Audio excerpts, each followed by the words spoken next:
Hi, and welcome to the Veterans Corner. My name is Chuck Wooden. I'll be your host as always. If you haven't tuned into the Veterans Corner before, it's a veterans show dedicated to our veterans, their families, and all those that support our veterans. It's a show that we've had in the past that we've always brought organizations on that do things for our veteran community, organizations that don't normally get the exposure. So that's what this show is all about, if you haven't tuned in before. And occasionally we have shows like this, a show that brings a little history to the veteran community, and once again, all those that support the veteran community. So every year we honor the four chaplains. The four chaplains, we'll get into it. I almost cut in and spilled the beans. This story will be given to you, but we honor them every year, and this year is no different. And this show is dedicated to the four chaplains, and you're going to find out very shortly who they were. They were four Army chaplains that gave their life, sacrificed for others. So what we have today is we have the American Legion, Post 209 in Forestville. Now, the American Legion Forestville Post 209, Forestville Village, is our primary sponsor. And we'd like to thank you folks at 209 for sponsoring this show. And I'll start from my far left. We have Bruce Barton. Bruce is the post historian. He's been the post historian for actually a few years. Yes, a few years. Since the beginning. Yeah. Welcome, Thank Bruce. You. Welcome back. Glad to be here. To my left, we have the post commander, Brian Avery. He's working on his second term.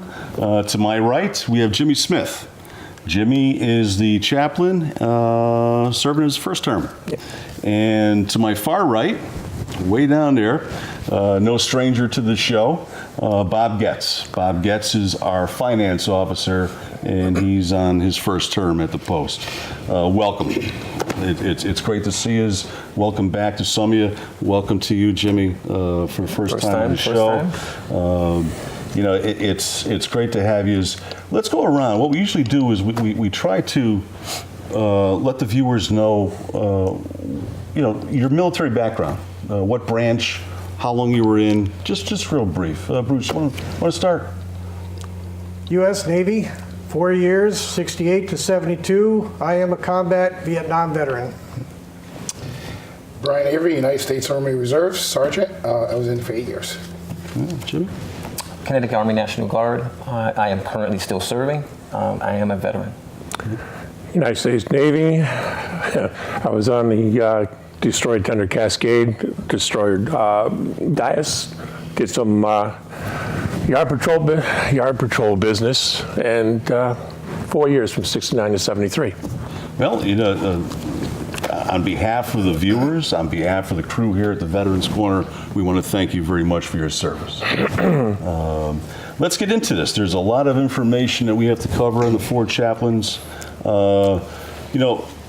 I think it might be good to start with the story itself before we get into who each individual chaplain was. Right. Brian, you want to start just Absolutely. to give the viewers a little overview? Well, the four chaplains, four individuals, Lieutenant George Fox, Lieutenant Alexander Goody, Lieutenant John P. Washington, and Lieutenant Clark V. Pooling. The story is about the USS Dorchester.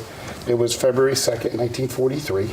The Dorchester used to be a luxury coastliner, and it was converted into an Army transport ship. It was under escort by 3 other ships, and unfortunately, they ran into a German U-boat, which fired several torpedoes at them. This was February 2nd, 1943. The ship immediately started to sink. The captain of the ship ordered all its men to wear their life vests below ship. But because they were uncomfortable and hot, many of them didn't follow those orders. So unfortunately, when the ship was torpedoed, a lot of them came topside unprepared for the cold air. And unfortunately, they met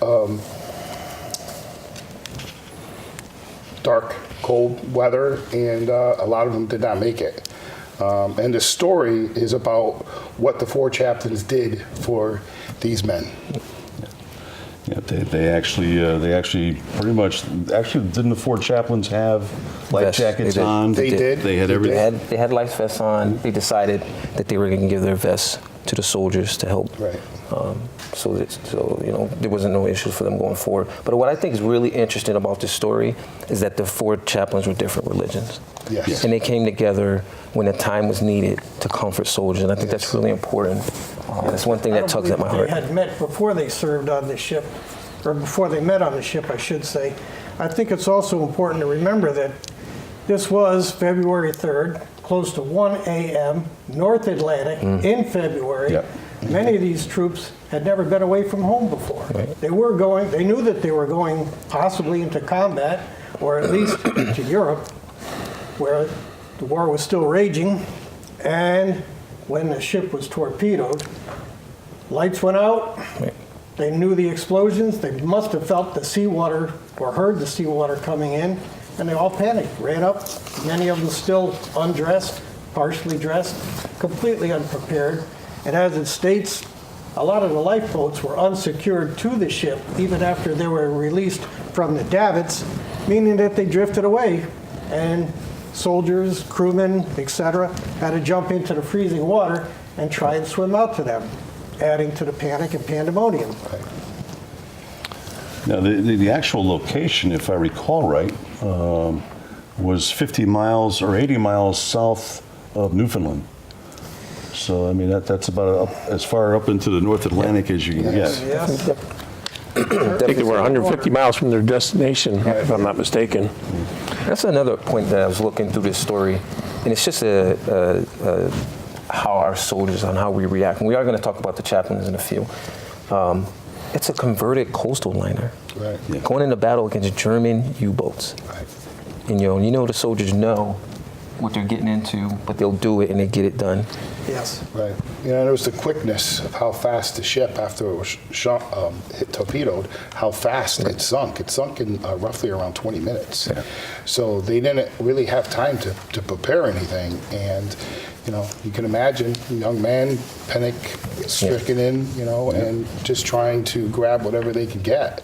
And, what made this story so impressive was, as you said, they gave away their life vests, they gave away their jackets, they gave away their gloves, and they were singing to the lifeboats that were in the water as they heard men crying out for help. They were trying to comfort them in the only way they knew, and at that point, what your religion was didn't matter.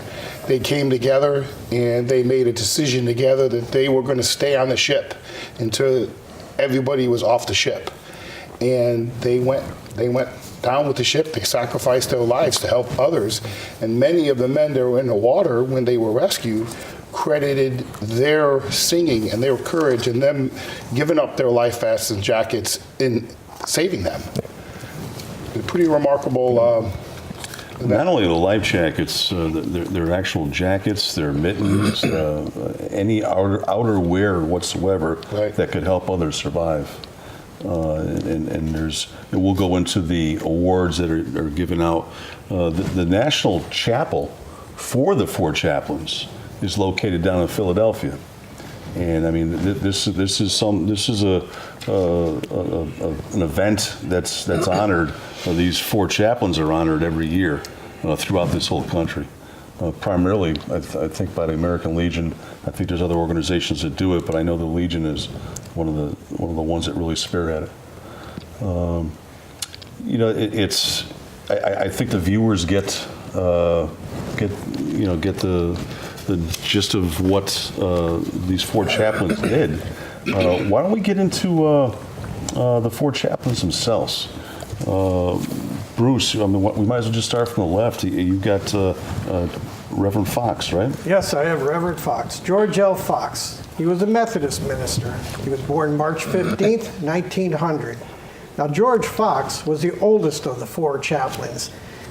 He was born and raised in Vermont, and he was called the Little Minister because he was 5'7".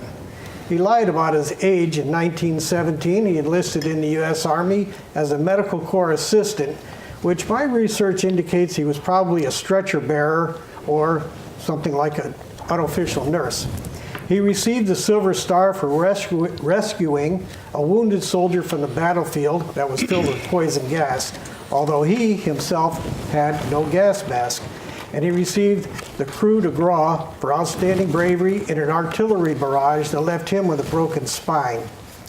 After the war, he became a successful accountant. He was happily married with 2 children when he heard God's call to the ministry. Fox went back to school and was later ordained as a Methodist minister. When the war came, he once again enlisted, and he told his wife, "I've got to go. I know from experience what our boys are about to face, and they need me." Before he boarded the Dorchester, the ill-fated Dorchester, he wrote a letter to his daughter. "I want you to know," he wrote, "how proud I am that your marks in school are so high, but always remember that kindness and charity and courtesy are much more important." Fox began active duty on August 8, 1942, and served until that fateful morning, February 3, 1943, in the cold, dark North Atlantic. Brian, you want to talk about Chaplain Washington? Yes, it's John B. Washington. He was a Catholic priest. He was born on July 18th, 1908. John Washington grew up in a tough section of Newark, New Jersey.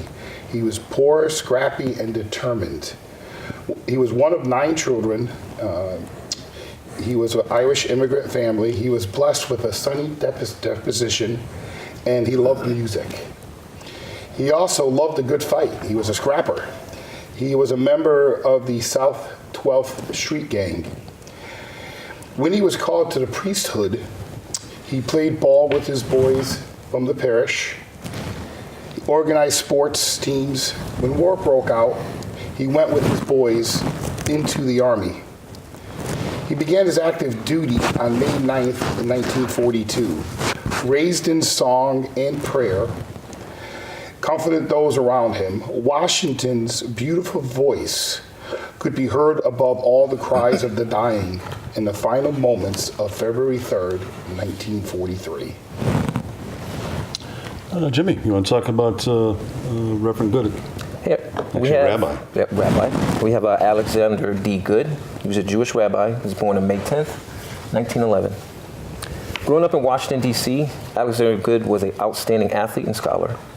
Following with his father's footsteps, this young man known his laughter and love of life, so he became a rabbi. Even as he pursued his studies, he found the time to serve in the National Guard. The return of the body of the unknown soldiers to Arlington Cemetery had a profound effect on Good. He attended the ceremonies, but he chose to walk the 15 miles. Not only did he walk the 15 miles, but he walked the 15 miles back home. Good married his childhood sweetheart, and they had a daughter. He was serving in a synagogue in New York, Pennsylvania, when World War II broke out. One day, Mr. Good received a telegram from her husband that read, "Having a wonderful experience, she knew that her husband had found companions who could share his faith and humor." He served on active duty from August 9th, 1942 until February 3, 1943. Thank you, Jimmy. Bob, you want to talk about Reverend Poling? Yes, Lieutenant Clark V. Poling. He was a Dutch Reformed minister. He was also the youngest of the 4 chaplains and the 7th generation in an unbroken line of ministers in the Dutch Reformed Church. When the war broke out, he was anxious to go, but not as a chaplain. I'm not going to hide behind the church in some safe office out of the firing line, he told his dad. The elder Poland basically replied, "Don't you know that chaplains have the highest mortality rate of all? As a chaplain, you'll have the best chance in the world to be killed. You just can't carry a gun to kill anyone yourself." So Clark basically left his pastorate in Schenectady, New York, and became a U.S. Army chaplain. Just before he sailed, Poling asked his father to pray for him, but not for his safe return. That wouldn't be fair. Just pray that he can do his duty, have the strength, the courage, and the understanding of his men. Just pray that I shall be adequate. Indeed, he taught his men not to harbor personal hatred for the Germans and or the Japanese. Just hate the system that made your brother evil. It's a system we must destroy. Poland began his active duty on June 10th, 1942.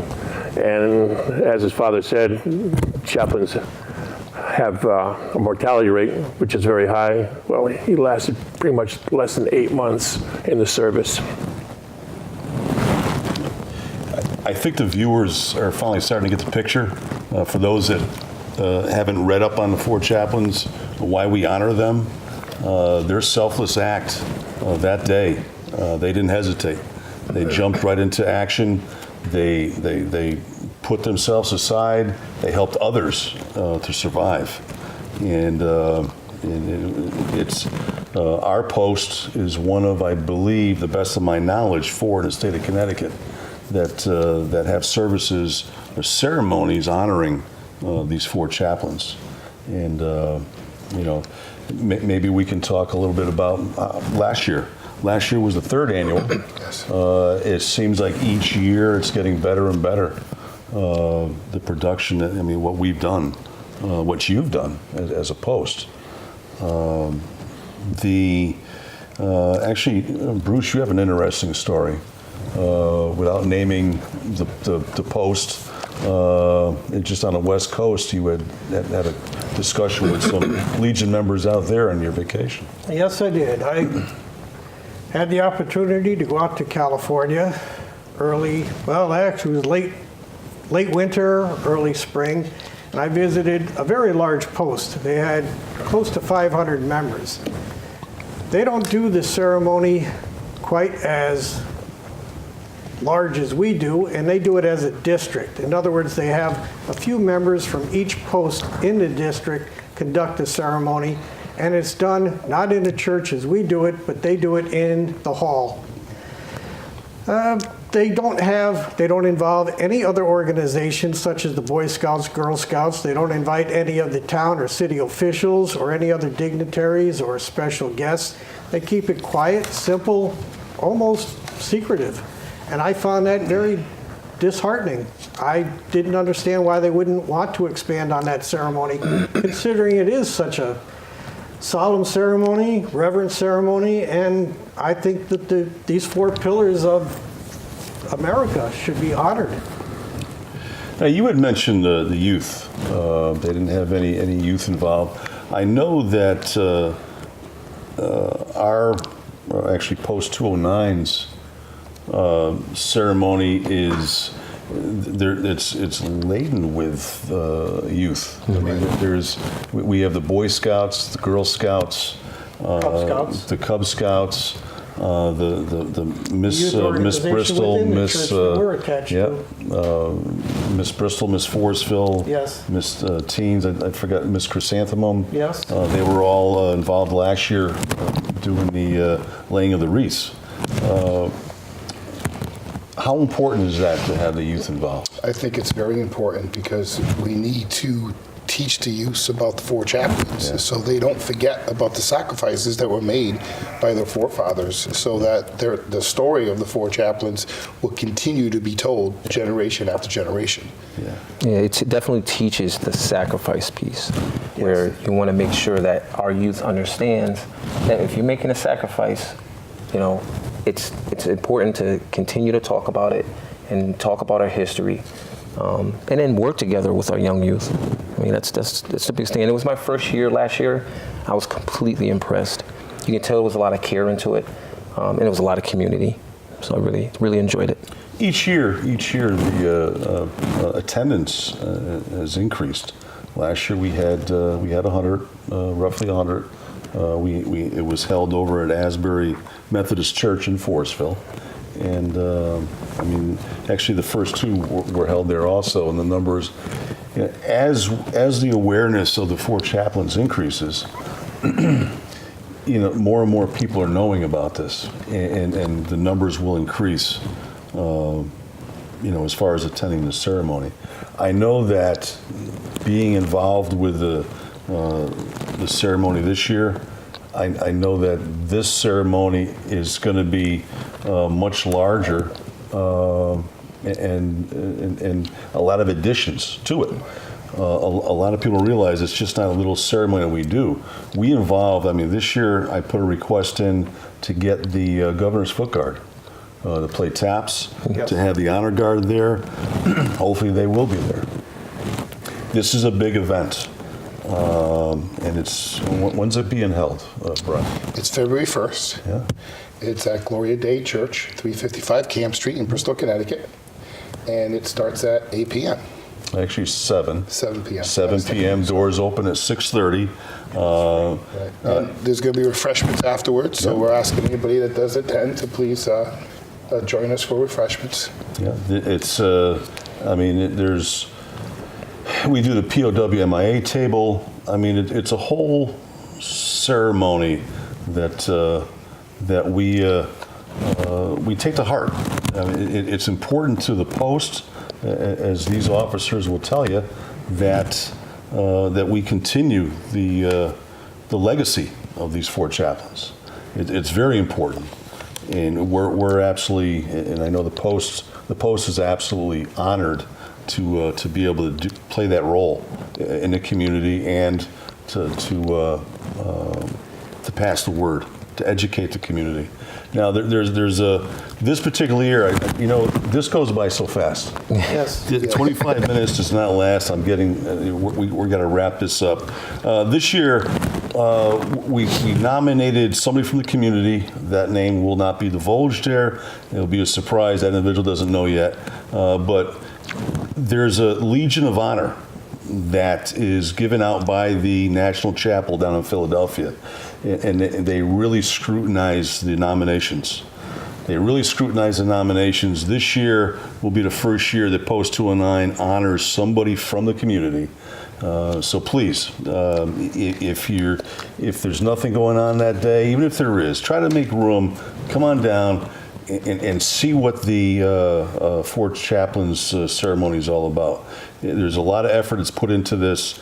For more information, if you want to read more on the 4 Chaplains, it's the 4chaplains.org, I believe. 4chaplains.org, and that's down in Philadelphia. And, that's it. I'm telling, we got to wrap this up. We want to thank the viewers for watching. I want to thank the guests for being here. It's a great informative show. And really thank you. So with that being said, Thank you for having us, Chuck. Thank you. thanks again for watching. To the next time on the Veterans Corner, my name's Chuck Wooden. Good night.